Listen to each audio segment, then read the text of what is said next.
What is up, Giants Nation? It's your boy CP back with another episode, a special episode with a special guest that we'll introduce here in just a second of the Feeling Blue Pod. It's your boy CP with my co-host Aaron. What is up, Aaron? We got a lot to get into today. Oh my God. I don't know about you. I did not watch the second half. So if anything good happened in the second half, I have no idea. But I could not believe what happened last night.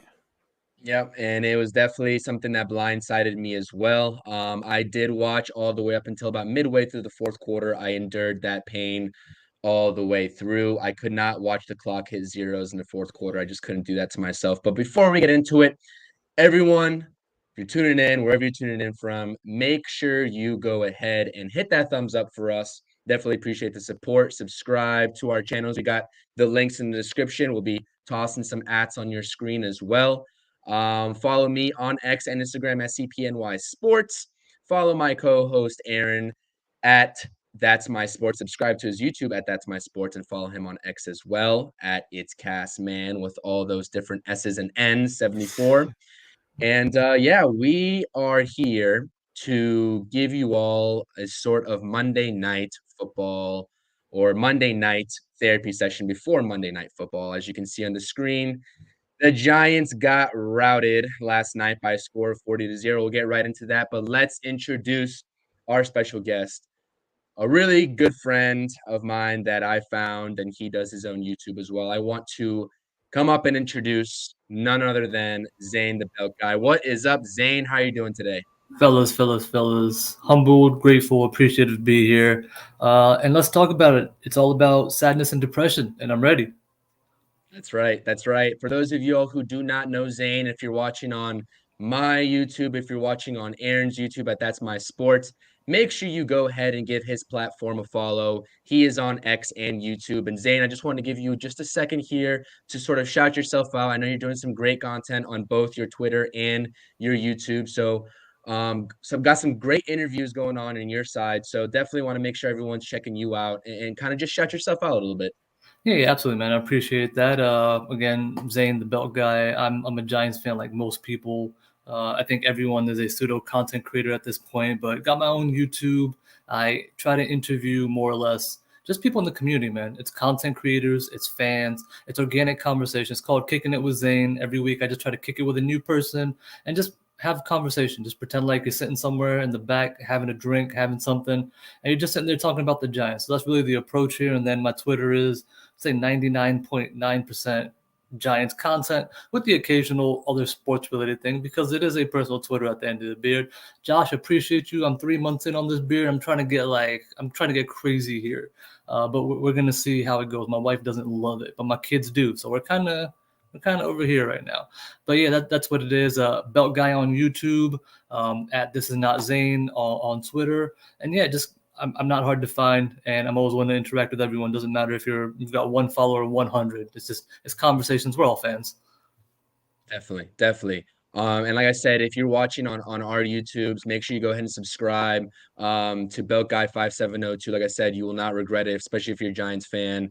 Just an NFL fan in general. Those conversations are always nice. I know you had LPG on there. You had a really good conversations that I always tune in. Wednesday nights, I think you try to constrain that too as well. Wednesday too. night, So 8:30 Eastern. I've got some of maybe the bigger content creator names if you've heard, like LPG Fine. I've had the New York Revival on. My first interview was with Dominique Rodgers-Cromartie, former Giant, great guy, super chill.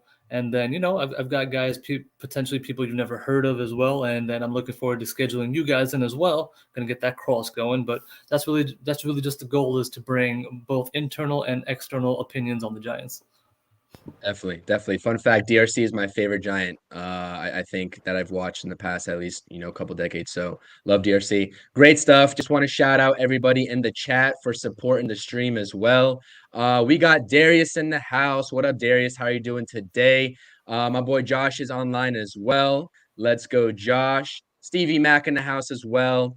Mets over the Giants. I do a lot of Mets content on my YouTube as well. So Both having we rough got years some so far. Both having rough there you years go. so far. I mean, we got one week, but baseball's a lot of games, but it's not going too well for New York regardless.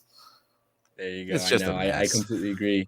We got Darius showing some love to you as well. I love it, man. I love it. All the support around the Giants community. But let's get into the X's and O's of what we saw last night. Sure. Obviously, such an ugly game. An ugly game. The Giants legitimately made history for all the wrong reasons, and I'll show you why here. Obviously, per the Athletic and Opta stats here, you can see that no other team in the same season had all these accolades that the Giants managed to do in one game, losing by 40 or more, losing the sack battle by 7 or worse to 0, losing the turnover battle 3-0 or worse, had a blocked field goal return for a TD and threw a pick 6 on the same game. So as you can tell, just an absolute embarrassment, and I'll call it for face value is what it is. It's an embarrassment. It was abysmal, and they looked like they didn't even know that they had a game out there. Zane, I'm going to start with you, and then we'll shift over to Aaron. What are your just preliminary thoughts and just all your emotions that you were watching during that game? Just let it all out. I just want to hear what you guys have to say preliminarily about this game. Yeah, I mean, I'd love to be angry, but I've been watching football for 30 plus years, and this team has had so many low moments. It's just an addition to the collection of another bad moment, if you will, historical and otherwise. I would say just wild disappointment, and I've been going to and from on where my disappointment should lie. And there's a lot in Evan Neal, there's a lot in Glowinski because he was probably worse than Evan Neal, but there's a lot for me on Brian Daboll as well. I'm disappointed that you had 4 months to prep for one game. And I don't know, did we have enough backup plans? Like if things go wrong, what are we supposed to do? Was that in play? Or was it just so out of reach immediately? And it's such a shock to everyone's system that they just couldn't do anything. But you are a professional. There's got to be some pride somewhere. I just didn't see it. I'm not questioning effort here. I just didn't like what I saw across the board. Great. And I completely agree with you. Aaron, what's your take? I mean, I got a great philosopher, and it's money makes a man act funny, aka from Slim Shady. So saw it yesterday. Andrew Thomas didn't want to block there on the field goal that Graham Gano missed. Evan Neal was taken for a ride. This guy's the 7th overall pick. He's looking like Eric Flowers. Eric Flowers. I don't want that. I actually, Zane, I liked what you put that maybe we should put him the right guard because it doesn't look like he's doing well at tackle at all. Yeah, I mean, I think his feet are just too slow, man. The outside speed kills him. I thought year 2, he might get the feet to move. He's just not. It's a major concern. I don't know how you fix that. If he was working with an all-pro Hall of Famer and it's still not happening, granted, patience fine. But do you take the Eric Flowers route here, Aaron, where you just stick him at tackle because you refuse, and then he actually plays decent at guard when he does remove from that? So I don't know. I mean, I looked at the free agents for tackles and Mike Remmers. I don't know if anybody remembers Mike Remmers from back in the day. He's there. I didn't know he's still in the league. So yeah, Marcus Cannon. It's pretty much just a bunch of nobodies out there. So I don't know. They need to fix it quick. And Saquon, can we just say that? Why can't he hold on to the ball, man? Like that he should not have had that fumble right there, and Daniel should not have thrown that pick to Stephon Gilmore. Just run out of bounds. You were pretty much out of bounds. You're not Michael Vick from 2004. It's not gonna that. It was not gonna work. I don't know. The defense was doing all right, but there was just no linebackers. Kayvon was absent. No pressures. 0 sacks. I mean, the biggest thing is the O-line, and we've been working on it since like 2011. I wish we had like Tom Coughlin's discipline with the head coaches that have come after him, because it just feels like this every team we've had is just so undisciplined. The O-line's always trash. Like it's I don't know. Like the same old. We'll get into the X's and O's. We'll get into the X's and O's a little bit of it here, but I wanted to discuss that Saquon point, especially with you, Zane, because my buddy Josh and I were texting back and forth, and he does not like the way that, and he's a Broncos fan, by the way. He does not like the way that the Giants. Let's ride, baby. There you go. Let's ride. What is your opinion on the use of Saquon and how the Giants decide to utilize him? As of yesterday, we're just speaking generally. Just in general, because I think this has been a topic of discussion with him and I over the years. I think that when you have such a bad offensive line, there's really limited things that you can see and utilize him with in terms of schematics, but just in general, What is your? I would say at least because we're talking, different regimes here. So I'll speak on the current one of the Joe Shane, Brian Dable regime. I thought last year I was a little bit disappointed he didn't get enough in the receiving game, especially if you went to camp last year. You saw how much they were using him, but come in the season, it wasn't as evident. He didn't get used as much or split out of the backfield. Now, a lot of that is due to the O-line, needing him to stay in and protect, kind of the same thing that you probably saw from Daniel Bellinger yesterday. He got no usage in tight end because he had to stay to block. So when you have to keep somebody in as another domino of your offensive line, it's going to create issues for usage. Aside from the running game, man, look, they tried that first, drive. It looked well. He made some good plays. They more or less had to abandon it at that point because, they were flailing, right? It was kind of like, all right, we need something here, and it's not happening in the run game. We're too far behind. Clocks are ticking. So yesterday was, I don't want to say an anomaly, but his usage is not what I expect to be that way. But I also didn't expect him to get smacked upside the head the way they did as quickly as they did and kind of just give up on I don't want to say give up on a game plan, but that's kind of what it felt like, right? Everything just went in the trash. And I was like, look, we need to figure something out. You brought up Aaron brought up the second interception that Jones threw, which was just a hope and a prayer. I got to do something. And we saw Eli do that. We see quarterbacks do that all the time. I'm so desperate. I just need to make a play. Let me try something. And it backfires. But that one's 100% on him. I'm not excusing him. That's poor play. And you can't do that. Tipped ones, I'm always iffy on tipped interceptions, man. They happen. They're not great. Who's to blame? Is it behind, on the money, etc.? You can go back and forth on who you want to blame. It was ugly regardless. But yeah, every weapon in the world won't matter if you can't block. Yeah, I kept seeing too for like Giants Twitter that everyone was blaming Daniel Jones. Didn't realize he played 22 positions. Yeah. Like he wasn't the only one who didn't show up. It's one of those scenarios with Jones. Now that he's gotten paid and they've kind of hitched a little bit of a wagon, not a full wagon because it's a 2-year deal, potentially 3-year because they gave him that little bit of a conversion on his cap. They've kind of hitched the wagon to him that he's the guy. There's an expectation that you need to do a little bit better, which to me is 100% fair. I do have a little bit more expectation. But man, in the first half, if you're getting pressured on 15 and 22, I don't know. What am I supposed to expect from you at that point? Magically deliver balls when guys can't run routes? Paris Campbell had multiple drops. Jalen Hyatt had a drop. Darren Waller didn't. Darren Waller was god-awful in blocking. We didn't even talk about that when he had to actually sit and block, he got lucky he didn't get called for that one hold when the end came and he luckily let go. But again, just not pretty across the board for anybody. There's no silver lining here. Even Andrew Thomas, multiple penalties. Granted, he's obviously hurt, so that makes a little bit more sense. Maybe your silver lining is JMS was actually decent, but now with the snapping, too many low snaps, right? I can find something that was detrimental and not just, this was bad across the offense. And I think we can go on and on about that, and that's definitely a fair point. It is us just sitting here trying to find some sort of straw to grasp onto of any sort of positive at this point, which I don't think there are. I would have to say there are probably no positives. The two guys that I liked watching yesterday were probably Micah McFadden and Jason Pinnock, and those are about the only two guys I like watching. Deonte Banks had a decent game before he went down as well, and just really not. It was a bad showing. It was a terrible showing. Adding injury to insult here. We see the injuries. You mentioned the Andrew Thomas injury, his status, his question. We're not going to know anything about his injury until Wednesday. We got Deonte Banks had an ankle went down. Graham Gano surprisingly said he got cleated, chasing the guy down in that TD, blocked field goal TD. Matt Peart, undisclosed, don't know what's wrong with Matt Peart, but he went down. That's when we saw Josh Azudu move over to left tackle. And then Daniel Jones, presumably this is a joke, but his entire body's probably hurt because he was on the ground more often than not. Given the short week that we're going to have going into San Fran week 3, if Andrew Thomas is not 100%, you're playing a team in Arizona that you should beat on paper, right?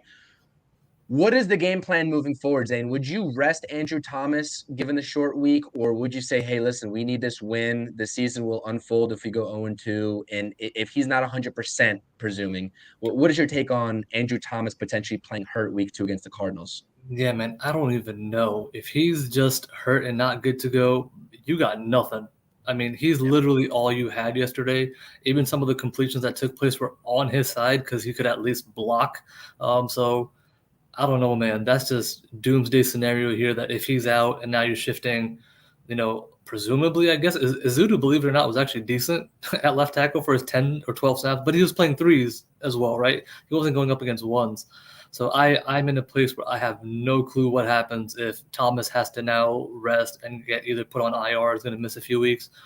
There's not much happening. I mean, I think O-line is a very, very dire situation. Not because of just yesterday, but again, this is a continuation of last year, if not worse. Like, I'm desperate right now to even say, hey, listen, Justin Pugh, come on back, buddy. If you're healthy and, move either Neal inside, put him at right, do something. Glowinski Azudu can't be worse than Glowinski. It just can't be. I've never understood this guard rotation. I don't know why they just can't pick a guy and live and die with him. I don't understand the guard rotation. Joe Judge did it. I don't know if this is a New England Patriots scenario here where this is what we do. I don't know. It's stupid. I don't like it. But to your original question, without getting too off topic, if Thomas is hurt, I don't want to risk a further injury. So if you have to rest him, that's just what it is. You can't risk your potential star, your potential all-pro for a must-win game because, well, you're all I have. And as much as I understand that, now he goes down, rip something. He's going for the year, if not longer. That's your future. I don't know, man. I'm not rushing him if he can't actually go. If it's legitimate, then he has to sit. Great. Aaron, your take. I mean, if Andrew Thomas isn't coming, tank for Caleb Williams. Hot take of the day. I mean, his dad did say it. He doesn't want to go to Arizona. Big Apple, just saying. I don't know if we're in a position to tank. That is a hot take, though. But no, I definitely agree with that. Yeah, I want to highlight some players don't tank. Coaches are going to have a hard time because these guys got jobs and bills to pay. We got a lot of one-year guys who aren't trying to tank because they're looking for their next paycheck. So in theory, the tank job always sounds good. It's really hard to buy into, man. After week 1, 2, I'm not buying into that week 1, but I want to highlight some couple comments here as well. We got Nelson, Amish Country Mets fan in the house. I'm a Giants fan whose loyalty can be bought because I only give my passion to one lousy team at a time. Yeah, I do a lot of Mets content with him. Shout out Amish Country Mets fan. We got Sunny Days in Flushing. What up, Matt? He runs a nice little YouTube as well, NFL YouTube, Sunny Days Media football show. We go live Thursdays, and they also do some shows on Sundays as well. So that is going on as well. Appreciate you tuning in. There, he says he doesn't know who to root for tonight. Got a lot of comments in here as well. I'd be open to Justin Pugh coming back as well. We'll talk about that here in a second. Moving on a little bit. I know we're strapped for time a little bit today. What was that, Zane? I'm saying just a lot of desperation on the Pugh front. Like I said, I wasn't for it. He's 30 plus, coming off an injury, money involved. I'm okay, but right now it's just like, man, he's probably better than what's on this roster too. And he's played tackle when we drafted him because he has those small arms. It's like you have to put him at guard, unfortunately. Yeah, and I'll have a little list over here of the free agents, the O-line free agents. We'll talk about that a little bit. But I want to get into some takeaways, especially your takeaways, Zane. I think that we kind of went over the mental toughness aspect. Sure. The two things here, well, three things. We saw Deonte Banks play a solid game. Trey Hawkins had some brutal penalties, especially on that 3rd and 12. He had a pass interference on. It just looked like a bad play from him. Obviously, we know we're going to get from the rookies outside. Adoree Jackson, you called it out on Twitter as well. He looked horrible in the slot, absolutely horrible. Get him out, please. Yeah, when Deonte Banks got injured, he moved to the outside. Obviously, our favorite of Zane and Aaron's favorite, Darnay Holmes, got into the ball game. So hopefully Cordell Flott can get rested up quickly. They actually put in Nick McLeod first outside when Banks got hurt. He played like 4 or 5 snaps. Because I saw him, I was like, why are you there? And that was post Deonte Banks, and Adoree was still there. Then on the next series, I believe you saw Darnay and Adoree move to the outside. Yes, correct. 100%. I did see McLeod there, but I think it was only for one series, like you said. So that was kind of shocking to me. They booted that real quick. I want to get into 2 points here. Abysmal special teams and where were our front seven? I think Dexter Lawrence is really the only guy that I'm comfortable saying he had a decent game last night in terms of the Giants front seven. And the special teams keeps killing us year in and year out. And it was just pitiful. It was pitiful. What do the Giants need to do? Why do they still employ the special teams coach that's been here for many years? And we can say the same thing about Bobby Johnson, the O-line coach. What do the Giants need to do to get better in both areas? I'm not as worried about the front seven as I am the special teams. I think Azeez, Kayvon, week 1 is a little bit of an outlier. We'll see how those guys do moving forward. Leonard Williams, he did okay. Didn't really get much pressure, but Dexter Williams was really the guy that got home. What do you make of the special teams in the front seven for the Giants, Zane? Sure. So just look at that blocked field goal where, Izudu whiffs. If you even look at the setup on that blocked field goal, Izudu's like perpendicular to the line. He's not even rounding out nearly. He's perpendicular, number one, with 3 rushes coming. That already looks pretty stupid as a lineup. Forget that for a second. Even, if you've played any football, young football, middle school, whatever, on that specific play, if you're a beat and you have 2 guys, 3 guys, whatever, you always pick up the inside guy. You don't go for the outside guy. The inside guy's got the quickest block happening. He just misses. That to me is coaching. That to me is absolute coaching about that recognition. And that goes further now to Bobby Johnson. Again, Izudu was a top 100 pick, and he's not even starting. Where's the development here? Why is he riding the pine for Glowinski and Bredesen? Like, where's the development from Bobby Johnson? Where's the development on special teams where guys are actually, playing their spots? So I think we need a special teams overhaul a little bit, especially with the coach. Like, fine, you're well respected in the league. You'll get another job if that's the case. It's not working here. You've been here for a very long time. It's not working. Special teams hasn't been good since when? I can't tell you. I cannot tell you. Can't tell you either. So it's wildly problematic. It's costing you games. It's literally costing you games. The guy I was most worried about on special teams was actually decent, and that was, the Scottish Hammer, Jamie Gillian. I thought he was not good last year. He was actually decent yesterday. Had some really good punts. The coverage actually wasn't so bad. The punting unit was better than the kicking unit. The kicking unit was just god awful, man. So what's it gonna take? Get rid of him. Move on. And I keep getting told, like, well, you fire him, then what? Well, you hire a new person. That's the point of firing someone. I don't know who's available, what's available. That's above my pay grade. But bring somebody else in because it's not working here. And it's not like year one of special teams with, Coach Thomas here. He's been here for multiple years, multiple regimes. So I get the whole we respect you. You're not producing. This is about production. Bobby Johnson, I wanted to give a little bit more time to. I'm not seeing. Well, there you go, Darius. Bobby Johnson, same thing. I generally don't like to kill people after 1 year. There's a transition period. It's only his 18th game, but I'm not seeing any development. I come back to the same 2 people. I see nothing from Neil for progression. Why is Izudu not playing? Either Izudu is a complete idiot and he does not translate, or he's not being developed. And I'm willing to bet is development because last year he had a good 4 to 5 weeks when he was starting and he was improving at left guard. So what happened? What am I missing?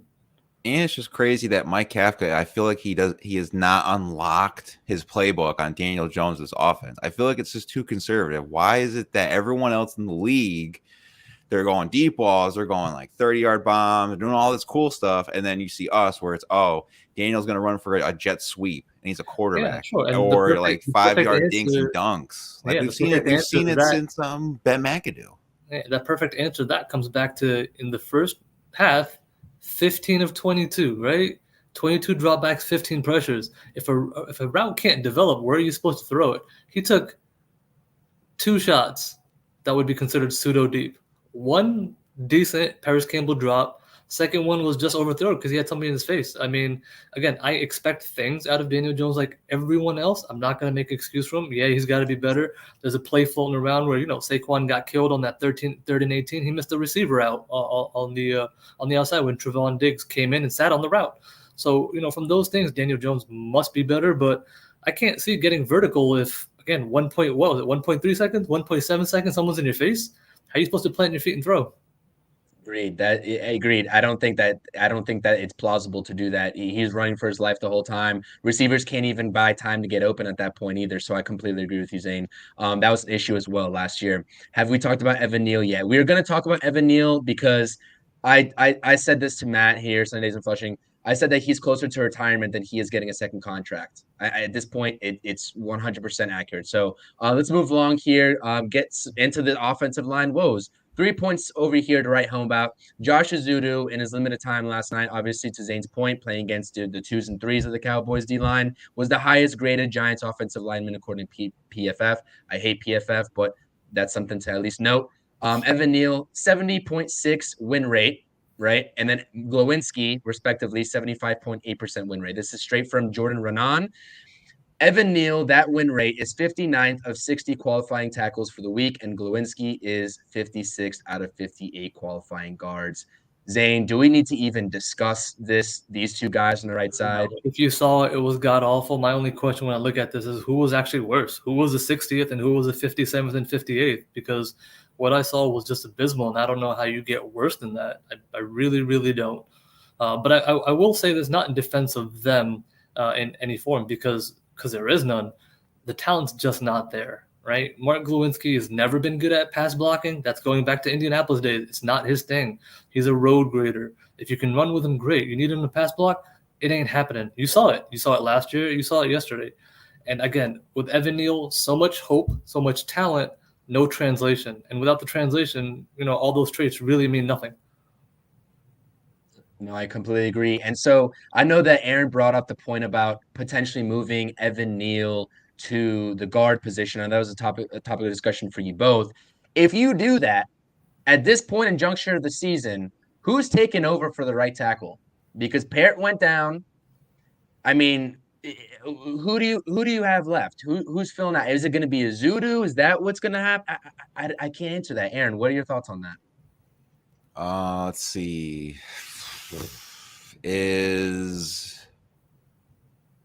I don't even care. Before at you this answer point. that, like I'm trying to think. Yeah, you're speaking. I was thinking like a trade, and I'm like, no one's gonna trade for right. You know what? Maybe the Bengals can give us La'el Collins because he's not starting, and they paid him all that money, and they have Orlando Brown and Jonah Williams on each side of the tackles. Maybe we can get La'el Collins because he wasn't too bad for Dallas. I'm not saying he's the greatest, but he'll be better than Neal. And like I said earlier in this, I don't want another Eric Flowers. And I don't want to hurt this kid's confidence because Andrew Thomas was the same way when he got drafted. His first year, he was a little shaky. Then he got his feet right, did everything he needed to do. So maybe if Evan Neal just switches over to the guard, it'll be better for him. His confidence will rise, and we'll actually have decent linemen since it's our fourth Super Bowl run. Because ever since then, we haven't had anything that great. We've had the Patrick Amamways, the James Brewers. So we need to do something with Evan Neal. So maybe Brewer reference. Oof. Listen, yeah, I've been a fan since 2003, so I know my Giants. That's ugly. Saying we fixing these O-line problems with any free agents you see on your screen here. We got Andrew Norwell, which was, I think, a surprise cut by the Commanders. Obviously, he plays a guard. He's a former All-Pro. You got Dalton Risner, Pugh, like we've been talking about. Those are all guards. Jason Peters, who's 40 years old. I'm not even sure why I put him on this graphic. That's how bad last night was. He's visiting the Seahawks today. Oh, is he really? Okay, well, there you go. Then the Giants have some competition. And then you got Taylor Lewan. I saw some conversations here about Lewan announcing his retirement. He's done. Yeah, he said on the pivot, too. On Up and Adams today, he said that he's not really officially retired. So he's still presumably on the block. Is it plausible to fix the O-line through free agents, these veterans? I don't know about fix, but potentially upgrade. Maybe like if you bring in Justin Pugh, who's very clearly and adamantly on Twitter wanting to come play for the Giants. It's not even a scenario where it's a question mark. He's campaigning for this, and he literally said today it's not about the money. So just bring the guy in and try him out. What's the worst gonna happen? You're not gonna like it? That's the worst that's gonna happen. So definitely bring him in that place. You can potentially put him at guard. Keep Evan Neal at tackle. He'll at least help with the stunts because God knows that Glowinski can't handle stunts whatsoever. At least 2 or 3 of the sacks yesterday were pass-off stunts where Glow just got wrecked. Well, the end got skinny, got right through him, and that was the end of it right there. So potentially, again, upgrade on the whole guard situation. If you want to then bring on Pugh and say, hey, listen, you've been a right tackle before, go back there and move Neal inside, also a possibility. I don't know how much they're going to panic and do a panic move like fans are doing. So I don't know what they're thinking inside the building other than preach patience and then step your game up. Fine, no problem. Outside of that, I would say, Ezeudu's an in-house. You got to do something. And outside of that, maybe bring, Tyree Phillips back. He's on the Eagles practice squad, but he's on the practice squad. You had him for a few months. He's in your system. Get him off the practice squad and say, hey, listen, I got a potentially starting spot for you. And we haven't even talked about Marcus McKeven, who's coming off a torn ACL, big body. He actually played well last year at right tackle, even though it was limited because he got hurt at FanFest. Real big body. I don't know if might be a little bit too big to play guard, but again, if I'm willing to put Evan Neal there, then how can you not put McKeven there too? But you have a couple things that you might want to tinker and try with. I just don't see, once again, how you can keep putting Glowinski and Neal out there as a tandem on that right side and expecting something.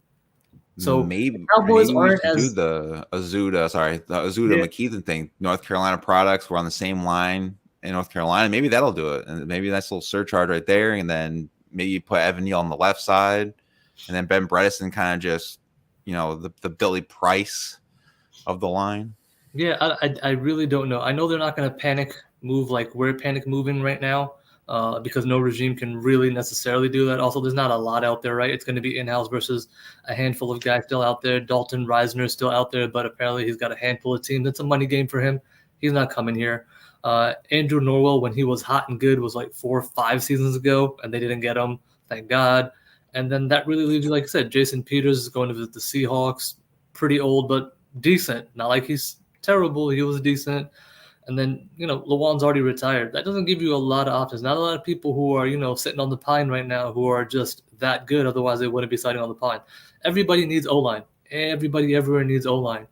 We're one of the few teams that just can't seem to get it right no matter what the year is. We're talking a decade plus, a dozen years. When the Giants won the Super Bowl in the 2011 season, that O-line was garbage. David Boss was a starting center, and he was like the last-ranked center in the league that year. It was not good. Eli carried, fine. Daniel Jones ain't carrying right now because there's no Victor Cruz, there's no Hakeem Nicks, there's no even Mario Manningham trying to bail you out. That doesn't exist. There's no Plaxico, Monty Toomer. No, those guys are Ike not Hilliard. walking through the door. So I like some of the future assets. Sure, you could be excited about Jalen Hyatt, but man, brutal drop already. Fine, a little bit behind him, but hit you in the hands, man. Just come down with it. Just come down with it. But yeah, it's just, again, when it rains, it pours, and yesterday it was bad all around. Isaiah Hodgins finally gets a break, and what happens? Fumbles. I mean, it was just ugly. Every single person made a mistake. Everybody was making mistakes. That's psychological right there, and that's not a good. It's not a good look. Yep, and that's what Darius Slayton said. That's what Darius Slayton said in his post game. He said there's too many my bads last night, and it just accumulated. There's too many of them. So, Zane, you got a couple more minutes for us? You got to head out soon. Yeah, I got a few more minutes. All right, let's breeze through this. We got a couple more topics here, and then we'll let you go. I know you're a busy man. Couple things here. Just yes, no, maybe. Assess Daniel Jones from last night. Obviously, 15 of 28, 104 yards, 2 ints, and he got slapped with an 8.4 QBR. Assess his performance, and then we'll get into Joe Shane's offseason and then our confidence in Brian Daboll in year 2. I mean, because I watched the whole game, if I'm going to assess his performance, it's going to be context, right? Individually, he did not do well. His supporting cast also did not do well. Again, you can play whatever side of the fence you want to play on. It's not his fault because everybody else sucked, or he also sucked. And both can be true. He did not play well. I'm not going to say he sucked, but he didn't play well. There's clear shots if you go to the All-22 where he missed a few open ones because at that point he was just getting wrecked. So he didn't want to hang in there, or he wasn't ready to hang in there because he was just getting wrecked at every turn. That falls on his shoulders.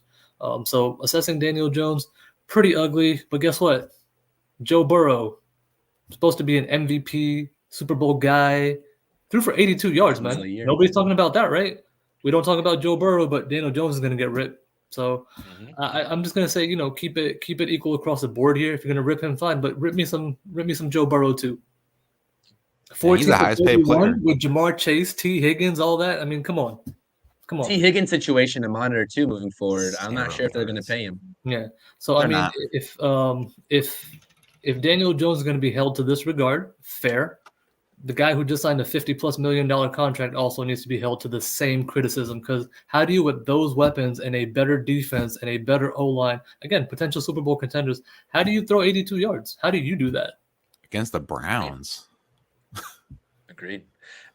We like I said, Aaron, we're going to discuss here when Zane drops off, but I want to just get your thoughts and opinions. I see a lot of people on Twitter ripping on Daboll and Shane. Obviously, I'm not going that far. Listen, I know people get reactionary, people get upset. We just crapped the bed on Sunday Night Football week 1.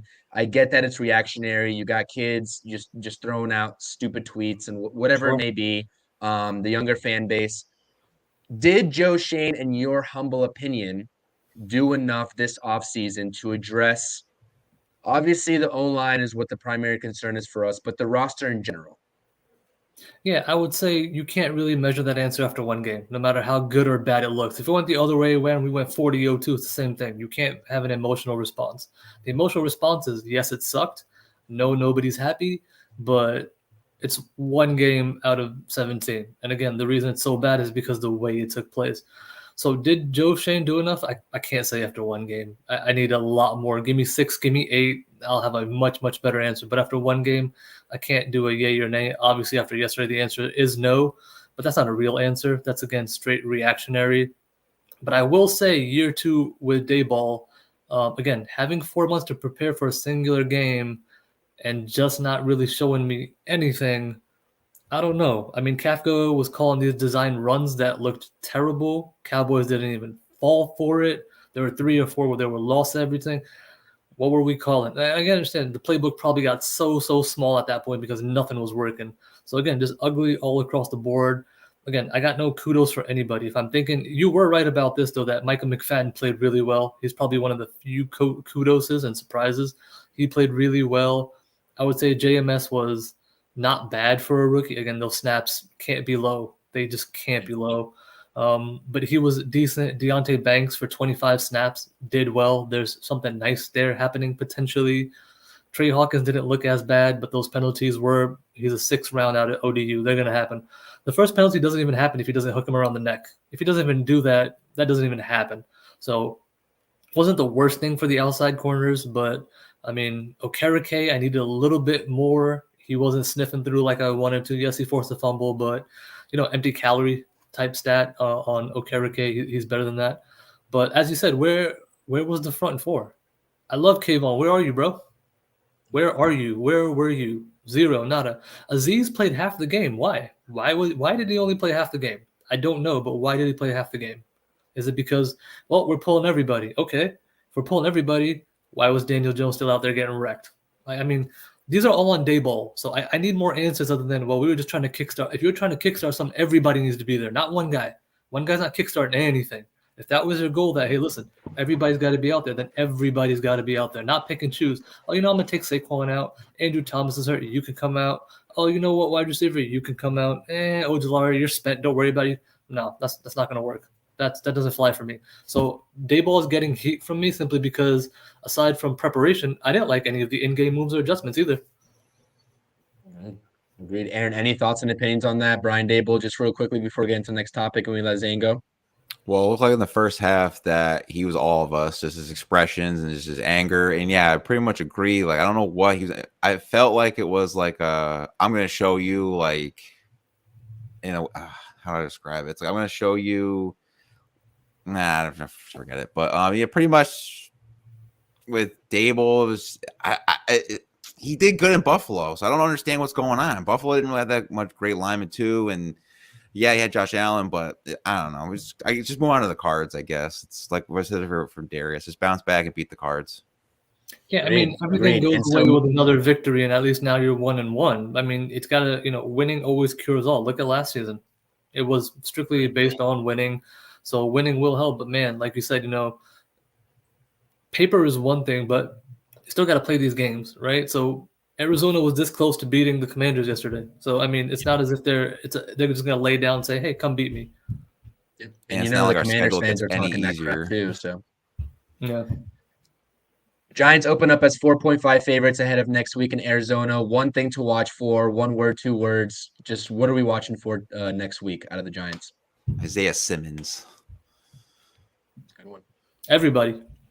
Everyone's on notice for me. I'm watching every single person, everybody. Like I said, I don't have one person who I could be like, good job. You did well. Sands, again, Michael McFadden, I thought played fairly well. Okereke did actually really well in coverage once we take away certain, you can dissect certain pieces that you did good in this aspect. But as a whole completion, bad across the board. Minus, again, McFadden I thought was pretty good. And I like Deonte Banks and what he did. Good recovery from him. He got beat maybe once or twice, but recovered really well with that speed.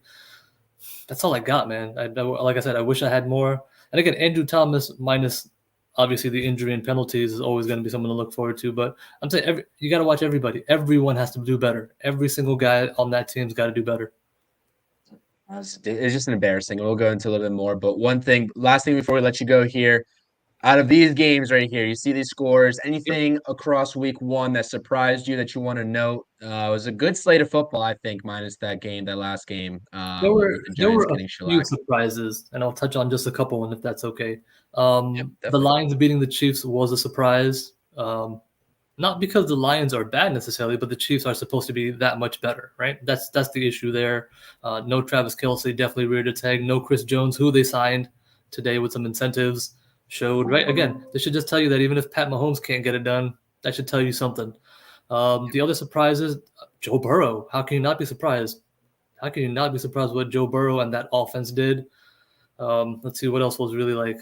Tyreek Hill's a freak. Oh my God. Phew. My God. Jordan Love.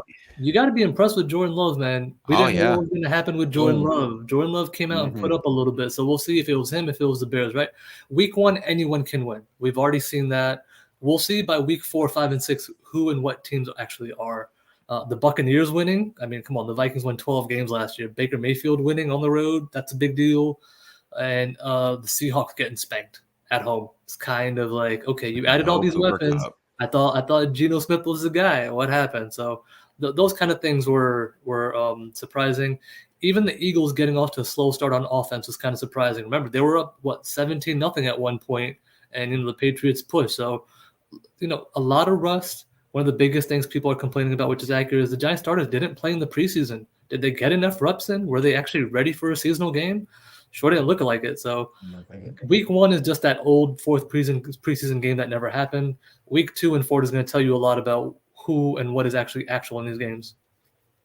Agreed with you. Zane, I appreciate you. Thank you for the extended time. I know I kept you a little bit over, but I appreciate you. Thank you Guys. for going over all Appreciate of you this with guys us. so much. You guys are doing an excellent job. For whoever's on, make sure you subscribe to these guys, support them, support your community. That's the only way the community grows. If you guys get the opportunity, go take a look at my Twitter. I don't really call it X. I know it's X, but go take a look at my Twitter. Go take a look at the YT. If you enjoy it, great. Appreciate you. And, show love and support. If you don't enjoy it, appreciate you just stopping by. And also, too, I extend an invitation out to you if you ever want to just smack around some Patriot fans on That's My Sports. I'm with 2 Patriot co-hosts, so I always rub it at Super Bowl 42 and 46. So if you ever want to just go at them, you are more than welcome to come on. I appreciate that, man. I'll just always throw up, that Mario Manningham catch. That's the one I like to always throw out there. But appreciate you guys. Thank you so much for having me on. We'll definitely touch base again. And, good luck and continue what you're doing. You guys are doing a heck of a job, man. I appreciate that. Appreciate it. Thank you so much, Zane. Have a great rest of your night, and see you week 2. All right, guys. We got some more Giants therapy session going on here. We're going to give you a little bit of extended time here. We're going to go maybe for about 20 more minutes, keep it interactive with you all in the comments. I saw we've been getting a lot of comments. I definitely appreciate the support today. And it's always great to have Zane on. And like I said, I'm so locked in with Zane on Twitter and X, whatever you want to call it. He is a phenomenal, he just has phenomenal knowledge. And that's why I wanted to get him on. I'm actually just thankful that he, had that 30, 40 minutes with us to talk some ball. And like Darius said, Zane definitely knows ball 100%. So make sure you go ahead and his YouTube's in the description. Go shoot him a sub on YouTube and let him grow. We're all trying to grow here, so I definitely appreciate it. But let's continue on with the Monday night Giants therapy session here. Aaron, any topics that we went over that you want to further discuss? It could be from week 1. It could be about the Giants. It could be about anything. Joe Schoen, Brian Daboll. What was your outlook from week 1? Particularly, I guess we should keep the Giants, but what was your just general overview and analysis on that? Well, it's just crazy that the last 2 games that we've played, we've been outscored 75-7. And the fact that we can't beat our division rivals is insane. And that it feels like they're getting better and we're just like this. But also, too, I would have said it. I just knew we were time restricted. But Joe Schoen inherited one of the worst cap spaces a GM has ever seen in the last 5 years. We had the worst GM in the NFL and all of sports of what he did to this team. And for all the young Giant fans, you never had Jerry Reese in the beginning. You never had like Eli Apples and the Will Beatties of the world that came in, didn't do anything. And I kept seeing the comments too, oh, how long does it take for an O-line to get good? It takes a while. They're hit and miss. Like you can get your La'el Collins that are undrafted and do amazing, and then you can get people like Patrick Omamwe. That's a name drop right there. It doesn't do anything. So I feel like Joe Schoen is doing what he needs to do, and I feel like next year it's going to be a lot better with certain signings, cap space, this and that. It'll finally be the Joe Schoen era. So I'm not going to hit the panic button just yet on Joe Schoen. But as far as Daboll, they gotta get the playbook together, man. It's getting frustrating and annoying that I've seen worse teams have better offensive packages than us. And I get it, like 1.7 seconds, and they have to throw the ball. I've seen with Eli Manning, and Daniel has something that Eli doesn't have, and that's feet. And yeah, he's running around this and that. But Mike Kafka, man, just take off the training wheels. We've seen it with, I can't believe I'm saying this name, Jason Garrett. We've seen him do those dink dunks, and it's the way it's awful. So I need Mike Kafka to step up, man. Andy Reid cannot be the only guy out of that coaching tree that can have an explosive offense. And also, too, week one, look what Patrick Mahomes had with our Giants receivers in Kadarius Toney and Richie James. He didn't do anything. They had 7 yards combined on 2 catches. And yet no one talks about that with Daniel Jones. But with Pat Mahomes, okay, it takes a pass. The narrative with Daniel Jones is always switching. We always know that. Do I think he played a good game yesterday? No, I'm not going to sit here and lie to your face and say that I think Daniel Jones played a great game. It's a glass half full, half empty kind of thing with Daniel Jones. He had a horrible interception, but he also had that 1.5, 1.7 seconds to throw the ball that Zane was talking about. And to just ignore one of those facts is it's just annoying. And I just hate having discourse with people who don't look at the overview picture and just want to. It's the same thing with Nick's Twitter. I know you're not on Nick's Twitter, but I'm Houston. It's the same thing with Nick's Twitter. Are crazy. I actually I've defended Carmelo because Julius Randle is worse than what Carmelo has done in New York, and they do not attack him like they did Carmelo. Yeah, well, I'm gonna save the Knicks discussion. I got a pod coming out. True Knicks. Yeah, check that out. I'm check it out. I'm not a Knicks fan. Coming up, but Darius, if you guys are watching, drop your comments. We're gonna display them on the screen. We'll talk about whatever you guys want to talk about. Darius says Isaiah Simmons' revenge game ? I know you brought that up. You like Isaiah Simmons? I actually like what I saw out of Isaiah Simmons on a couple of plays last night too. Third down or second down, that was nice. Yep. That nice tackle he had, and he's quick. He is really quick. But also too with the defense, why are we not like manning up on their best receivers? Brandon Cooks, if he could, he would have 100 yards. They don't man up on any of the receivers, and they're always getting like 15 yards on like a 3rd and 8. And it's like, dude, like, am I watching a Pat Shurmur team? Because Pat Shurmur used to do that all the time with his D coordinator and stuff like that. So it's like, I don't understand, man. It's like we have new faces, but it's the same thing. It's the same old Giants. And I've said it for years. We were worse than the Cleveland Browns, and they won 1 game in 2 years. Yeah, no, I completely agree with all those takes. Nelson says, don't do it. They'll be doomed as well. I think that's a common theme. Since I started doing these podcasts for my favorite teams, I mean, the Mets stunk it up.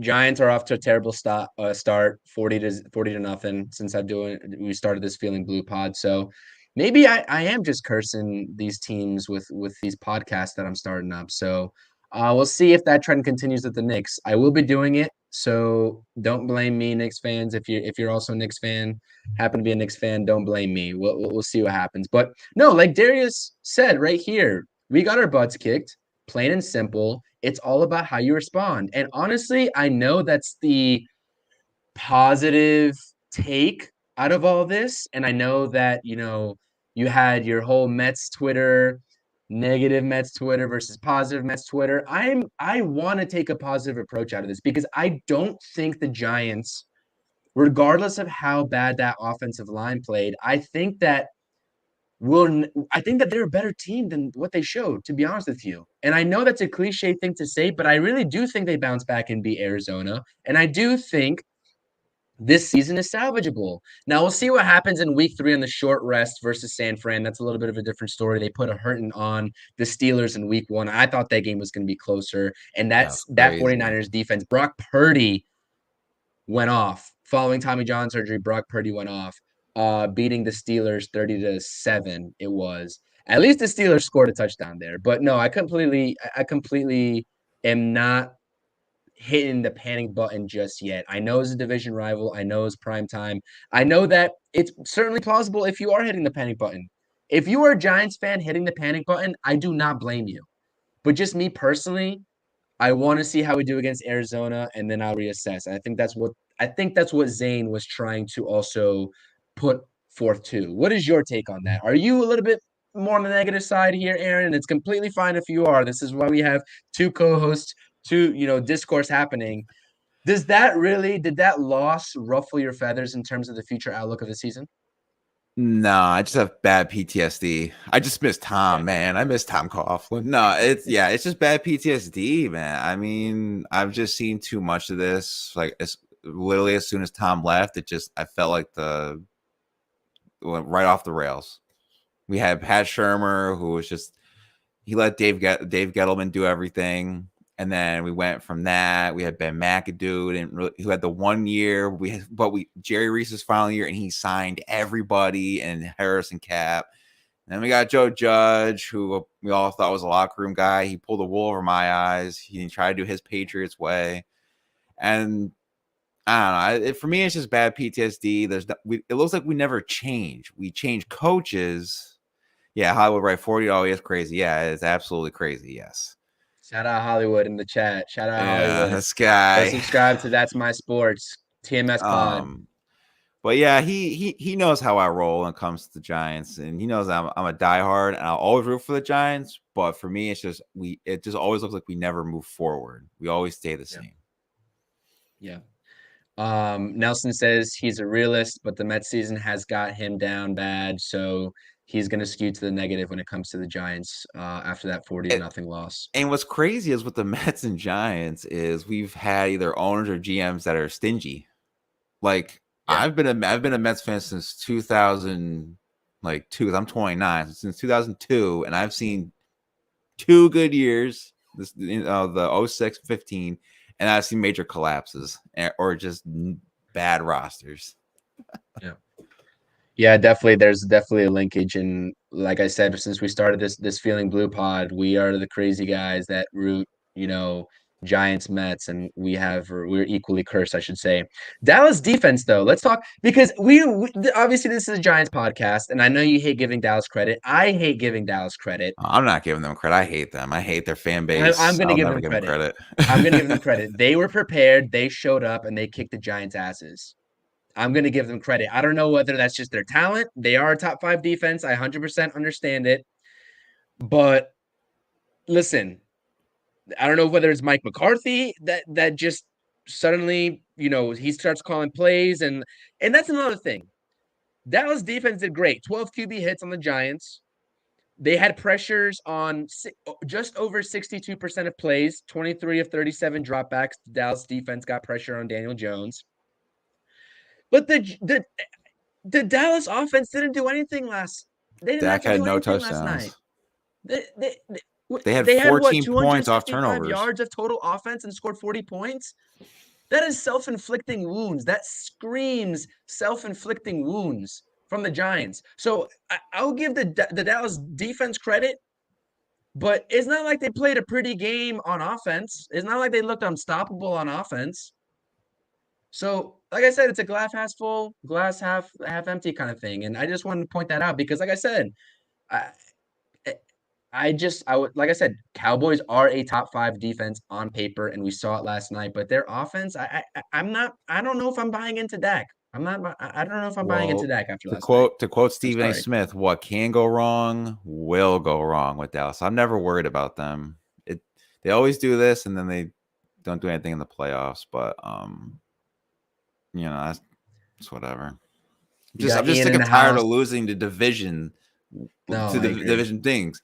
Oh, shout out 2 episodes ago, the Phillies Revenge Tour. This Rose Gold Dirty. He's also on Apple Music. He's on everything. Great Connecticut artist. Just wanted to shout out like that. But it's a funny episode. Definitely. Funny episode 2 episodes ago. So check that out. That's my sports. Definitely. Yeah, I did peep that too. That was a good episode that you guys got. Like I said, subscribe to That's My Sports. Hit that bottom right-hand corner. Subscribe to CPNY Sports. Ian says it's going to be a rough season. Love you guys. It's going to be a rough season. Ian, we're holding out hope. We are holding out hope. He's just lucky that he's Nelson got with the Georgia Cowboys. Eagles. The Georgia Eagles. Nelson with the Cowboys are our daddy. It's true, though. Yeah. We haven't beaten them. Rashawn says Dallas defense was elite, but that offense is way behind, in my opinion. That may come back to haunt them. Just give it time. I completely agree, and that's what I want to bring home. Like we see this. Like everyone can say, "Oh, Dallas beat us 40-0." Great. We all know how Dallas' season is going to end. I'm confident saying that right now after week 1. If I'm wrong, you all can clip it. You all can do whatever you want.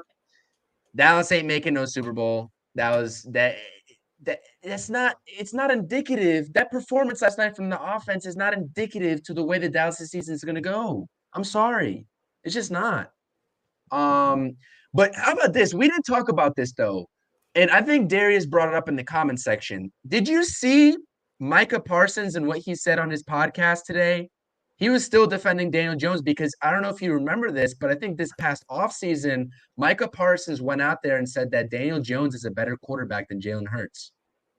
So did I only caught a little bit of his little podcast thing mentioning Daniel Jones, but I didn't see that with Jalen Hurts. What else did he say? Like offseason. Yeah. That's a bold statement. I will say as a Giants fan, that's a bold statement. Obviously we saw the Eagles struggle. Zane said it as well in his week 1 sort of like, eye openers, the Patriots, Hollywood's team. They had the opportunity to get it done. They couldn't get it done, unfortunately. Don't worry about the Patriots. They're like us now. They're like the regular teams now. With TB12 gone, don't worry about them. They had their runs. Now Boston's just going back down. But it's crazy though. I actually picked Jalen Hurts on our last episode. That's what sports to be MVP, and I never pick Eagles for MVP. Yeah. I drafted him in fantasy too. So, I mean, he got a measly 12 points. It's all right. I'm still winning that matchup. Dallas didn't have to open up their playbook, though. No point showing other teams your stuff when you're in a blowout. No, I completely get it, Stevie. Yeah. I completely get it. But even in that first half, I feel like the Giants defense at least held their own. They had a couple of big plays they let up, but they held them to a couple field goals. Like I said, I know that this entire Giants therapy session that we're doing right now before Monday Night Football is legitimately just grasping onto any sort of straws that we can. After an abysmal, embarrassing, I said it in the opening, it's abysmal. It's embarrassing what happened yesterday. I was so excited. The first drive, I was watching with my buddy, man. Shout out Robert if you're watching this. I was watching my buddy yesterday. He's a Steelers fan. He said, Steelers got their teeth kicked in. I said, listen, I'm hoping for better for my Giants. Didn't happen. I was watching that first drive. Very optimistic. Offensive, smooth, flowing, giving Saquon Barkley massive holes to run through. He was gashing the Dallas defense. What happens? Miss snap on 3rd and 2, I think within the 10. Miss snap, JMS throws it low. Have to settle for the field goal. And I just knew with the Giants' luck. And that's the pessimist that is in me with the Mets. And with all the heartbreaks of games and comebacks that the Giants have given up, not last year, but in years prior, I said something's going to go wrong. I literally said it on that field goal. I said, wouldn't it be something if this gets blocked and we don't come away with any points after that glorious first drive? And sure enough, I don't know. It's the 0 sacks for me on the defense. Like, I don't understand. I don't get it. Like, Wink Martindale's a good defensive coordinator, and the Cowboys offensive line was hurt. It's questioning me just because, like, it doesn't look like the 2011 team. It doesn't look like even the 2012. It just looks like probably the 2018 team. where they're just a bunch of guys just on the team, and KO the top 5 pick. Like, where you at, dude? No pressures. Like, that's what I'm saying. That's so outside of the offensive line that we all know is the biggest hole for the Giants. The number 2 concern is where was Kayvon? Where was Azeez? Where was Bobby in the middle? Where was Leonard Williams getting paid 30 plus M's? What happened to this top rated D line that the Giants, according to who you asked, they're ranked top 5 going into the season? Absolutely no showing last night on the biggest stage. And I want to bring this point. Darius brought up a good question.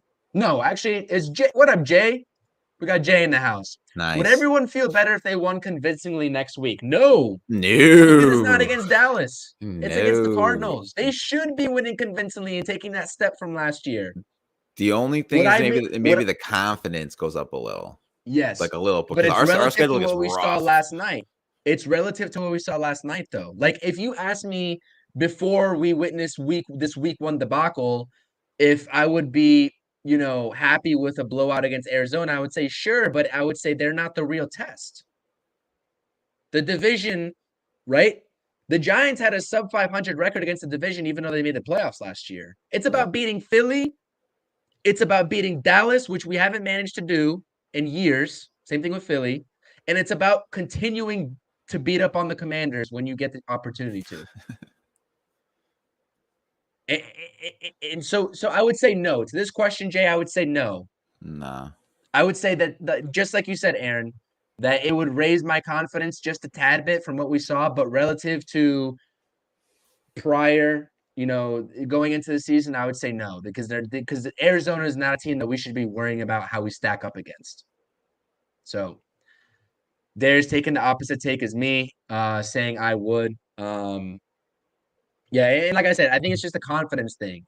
From 40-0 to beating up on Arizona would be great, but at the end of the day, it's about taking leaps forward. So, but all in all, like I said, everyone wants to talk about Daniel Jones, his contract. He's getting paid $40 million a year. Understood.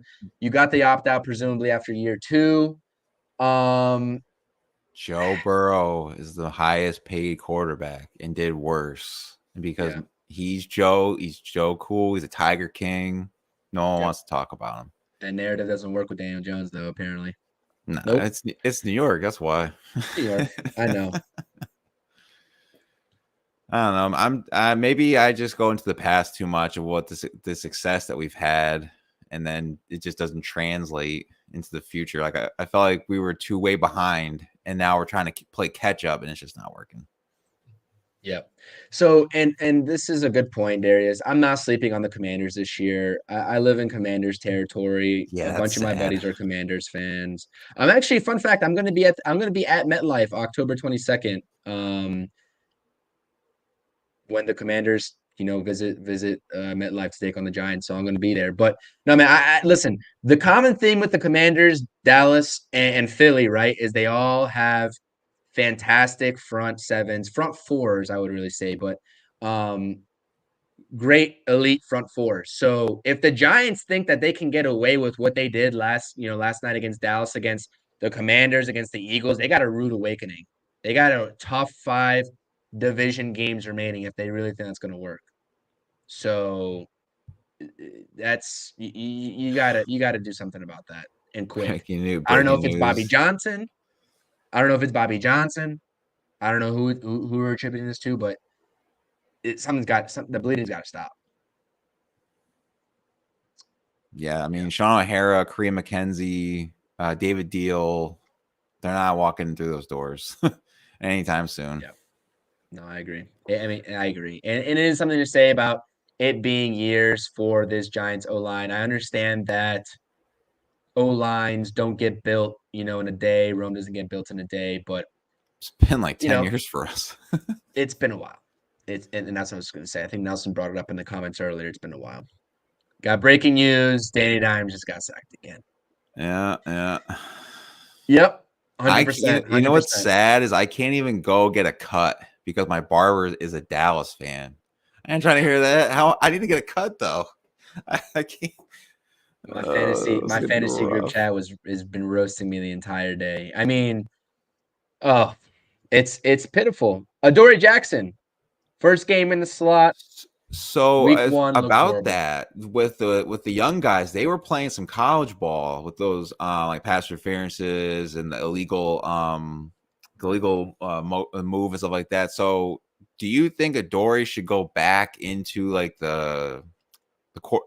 I guess Deonte Banks is cornerback one. Should Adoree go back on the outside and maybe put Trey Hawkins on the inside, or just keep the rooks, just kind of like iron it out, just ride the ride.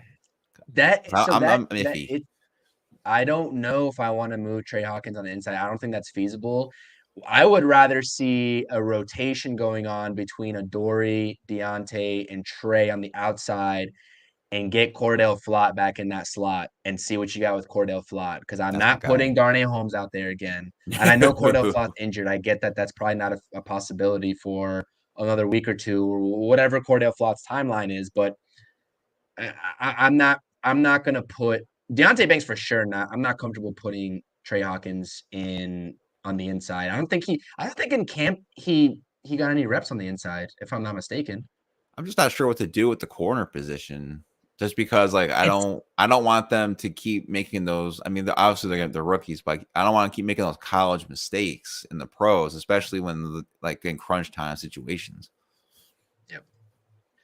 Like I said, guys, follow me on X and Instagram at CPNY Sports. Make sure you subscribe to That's My Sports on YouTube. Follow Aaron on that weird X app as well. So it's past, man. That I've had that username since I was like 14, 15. So that's just because that's what people used to say to me during high school in football season.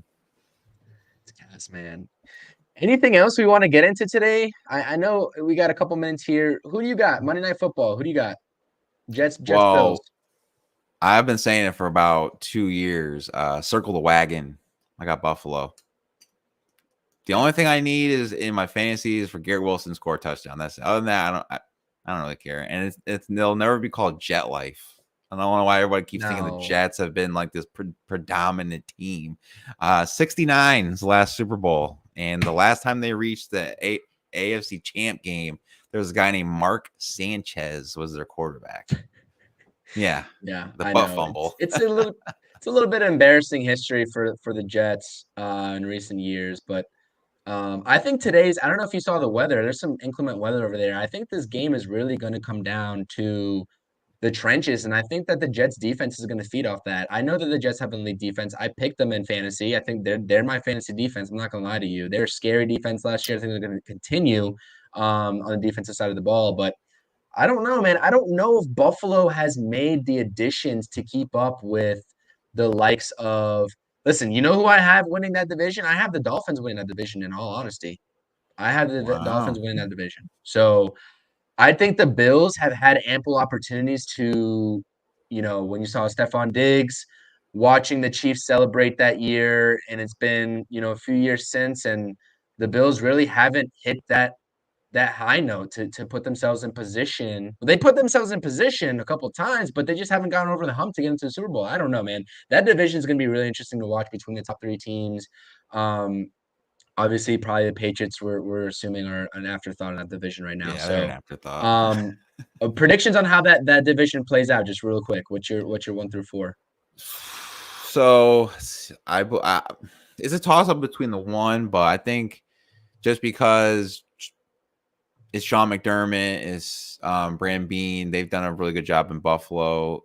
I probably have Buffalo 1, Dolphins 2, but it's gonna be really tight down the stretch. Jets 3, Patriots 4. I think everyone's gonna be 500. Like no one's going like 4-13 or stuff like that. But yeah, that's how I see it. And also I saw from I think it was from Nelson. He said that the Bills are the only real New York team. FYI, not to Nelson, just people that are non-Giants or Jets fans. The Jets played in Shea Stadium back in the day, and Giants used to play in the Polo Grounds. That's why they're New York. They just moved because it's like some stadium money issues. There you go. We got some fun fact history for the real New York football teams, the Jets and Giants, according to Aaron. Um, One thing I was gonna say, fun fact, did you see PFF give Mr. Glowinski a 1.0? Yes. Was it pass Yes. block grade? Yep. Yep. It was 1. Yeah, I Abysmal. don't know. It's crazy. Absolutely abysmal. Yeah, And like I Danny said, looked like he was JP Lausman out there.